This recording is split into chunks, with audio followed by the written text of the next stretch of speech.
যে আজকে সকালে একজন বাবা এসে একজন ভদ্রলোক এসে বলছে যে আমি আমার সন্তানকে মেরে ফেলেছি। তখন বিষয়টা আমি পরে সঙ্গে সঙ্গে আমার পুলিশ টিম পাঠিয়ে দিই, সেখানে গিয়ে আমরা সচেতনতা পাই। পাওয়ার পরে আমার সে লোককে আমরা গ্রেপ্তার করেছি এবং লাশ আমরা উদ্ধার করে পোস্টমর্টমের জন্য আমরা গাজীপুর হাসপাতালে মর্গে প্রেরণ করে দিয়েছি।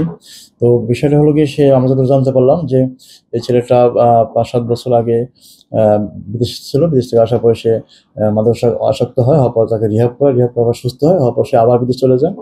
দেশ গিয়ে সে ৩.৫ বছর ছিল। সে আবার বিগত ১ বছর বা ১ বছর অধিক সময় সে বাংলাদেশে ফিরে আসছে। আসার পর সে কোনো কাজকাম করে না। তার যে গচ্ছিত টাকা ছিল, বাবার বক্তব্য যে ৬ থেকে ৮ লাখ টাকা ছিল, টাকাগুলো সে খরচ করে ফেলেছে। করার পর সে আবার বাবার কাছে প্রতিনিয়ত টাকা চায়। বাবা টাকা দিতে পারে না। বাবার সাথে সে প্রায় মিসবিহেভ করে। পরবর্তীতে বাবা একটা পুকুরে মাছ চাষ করেছিল। সে মাছগুলা বাবার অজান্তে বিক্রি করে ফেলেছে। এই নিয়ে বাবার ক্ষোভ যে, "তুমি কেন মাছ বিক্রি করলা? আমার অজান্তে বা সংসারে তো বিভিন্ন প্রয়োজন থাকে।" তো ছেলে অবাধ্য ছিল বাবার।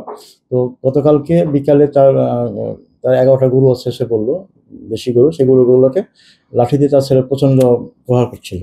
তো বাবা মানা করলে বাবার উপর সে ক্ষিপ্ত হয়ে বাবাকে সে মিসবিহেভ করে বাবার গায়ে হাত তোলে।